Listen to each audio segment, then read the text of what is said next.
মোৰ নাম পাহি, ডিষ্ট্ৰিক্ট মোৰ নলবাৰী, গাঁও মোৰ কুচি, তাৰ আগত কিবা এটা বহে নকওঁ মই খুলি। যি ঠাণ্ডা পৰছি, এতিয়া কাপোৰ ধুব যাব লাগিব, মোৰ ভয়ে লাগছে জানানে, সেইকাৰণে ৰ'দ পুৱাই লৈছোঁ। ভিডিঅ'টো চাই থাকিব শেষলৈ। আপোনালোকৰ কাপোৰ কানি ধোৱা হ'ল না? আমাৰ মায়ে আৰু মই লাগি আছোঁ, এতিয়া যাম খালোঁ। এই ঠাণ্ডা কাপোৰ ধুব মোৰ একদম অশান্তিয়ে লাগে, হয় নিদিলেও নহয়, ইমান কাপোৰ ধুব আছে নাইট আৰু দিব নালাগে। ৰাতিপুৱাতে গা পা ধুইছোঁ, মোৰ সেই এটা য'ত আছে, উপায় নাই কৰিবতো লাগিবই। আৰু কাপোৰ আধা ধোৱা কৰি মই আহিলোঁ পাকঘৰত, কাৰণ এতিয়া ভাত বহাব লাগিব। মায়ে যিহেতুকে কাপোৰ ধুয়ে আছেতো, আৰু দেউতা আৰু খুৰা আছে, তাৰমানে সময়মতে দুপৰীয়া ভাতকেইটা দিবা নাপালে ভালো নালাগে দিয়কচোন, হয়নে?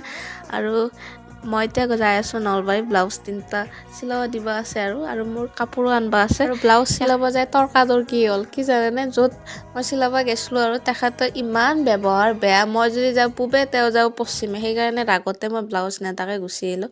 আৰু মেখেলা চাদৰৰ কাৰণে কাপোৰ ল'লোঁ, মানে সেই মই ঘৰত চিলাম। আৰু পাইকাৰকুচি পোৱাতে প্ৰায় সন্ধিয়াই হ'ল। এতিয়া সদায়তক লগ ধৰিলোঁ, ফাৰ্ষ্ট তেওঁক লগ ধৰাতে তেওঁ ক'লে ম'ম' খাব ব'লা, আৰু তেওঁ পিছে ম'ম' খোৱা নাই, চুপ খেন্তিয়ে খাইছে।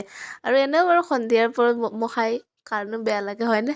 যদি ভিডিঅ'টো ভাল পালে প্লিজ লাইক কমেণ্ট কৰিব, পাৰিয়ে যায় দেখোন, প্লিজ লাইকটো কৰি